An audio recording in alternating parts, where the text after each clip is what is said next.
आज मुझे निर्मला सीतारमण जी को बजट स्पीच देते देख बड़ी राहत महसूस हुई, क्योंकि कहीं अंदर एक संशय था कि कहीं डोनाल्ड ट्रंप या उनका कोई मंत्री आकर हमारा बजट ना पेश करने लगे।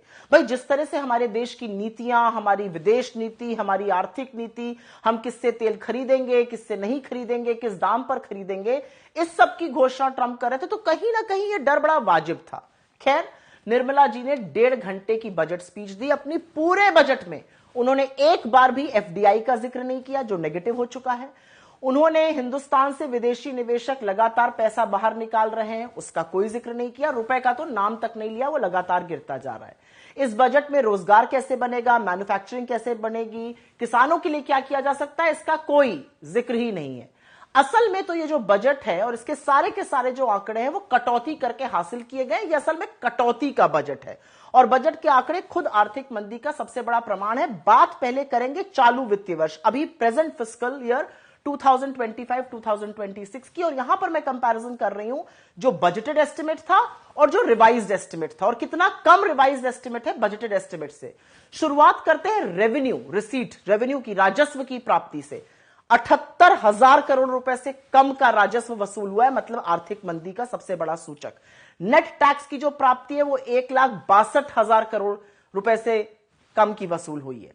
कुल खर्चे में सरकार ने 1,00,000 करोड़ से ज्यादा की कटौती करी है। यहां तक कि कैपिटल एक्सपेंडिचर में भी 1,44,000 करोड़ रुपए की कटौती की गई है। हेल्थ, स्वास्थ्य में करीब करीब 3,686 करोड़ की कटौती की गई है। शिक्षा का बजट 6,700 करोड़ से ऊपर का काटा गया है। कृषि क्षेत्र की में जो बजट की कटौती है वो 7,000 करोड़ के आसपास की गई है।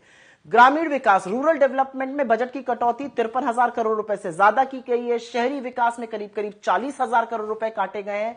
प्रधानमंत्री आवास योजना में 3,200 रुपए की कटौती हुई है। तो लगातार बजट कतरा कटता जा रहा है। जल जीवन मिशन और पेयजल में 50,000 करोड़ रुपए की कटौती हुई। आपको याद होगा, दूषित पानी पीकर लोग मर रहे हैं। लेकिन सबसे क्रूअल कटौती जो है वो एससी, एसटी और ओबीसी योजनाओं के बजट में की गई है। पीएम अनुसूचित जाति अभ्युदय योजना में 890 करोड़ का बजट काटा गया। ओबीसी छात्रवृत्ति में 690 करोड़ की कटौती की गई। दलितों के लिए पोस्ट मैट्रिक जो स्कॉलरशिप होती है उसमें 360 करोड़ रुपए काटे गए। ट्राइबल्स के लिए जो विकास का कार्यक्रम होता है उसमें करीब करीब 1,600 करोड़ रुपए की कटौती की गई। और अब बात करते हैं अगले वित्तीय वर्ष की, 2026-27 की, और इसमें मैं कंपैरिजन करूंगी जो बजटेड एस्टिमेट अगले वर्ष का है वर्सेस जो रिवाइज्ड एस्टिमेट, जो एक्चुअल खर्चा हुआ इस साल।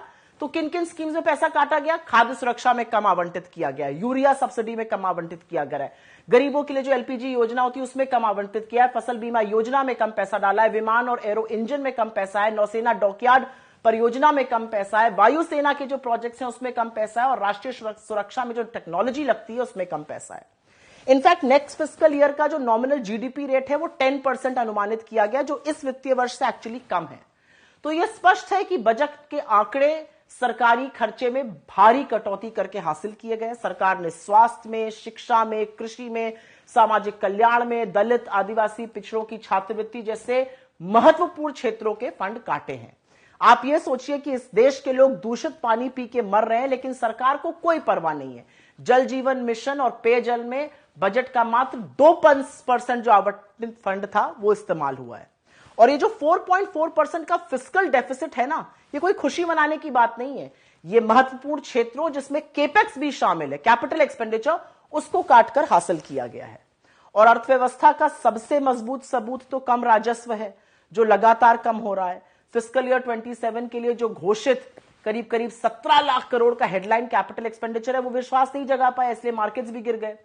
क्योंकि स्थिति साफ है, हर साल बड़े बड़े फिगर अनाउंस किए जाएंगे, कम कटौती करके खर्च किए जाएंगे। जैसे इस बार भी 1,44,000 करोड़ की कटौती कर दी गई।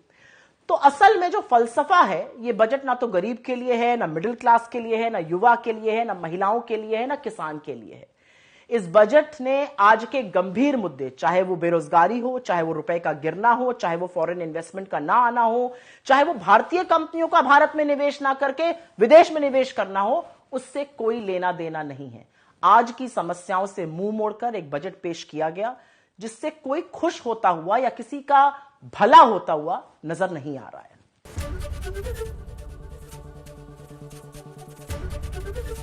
एबीपी गंगा, खबर आपकी, जुबान आपकी।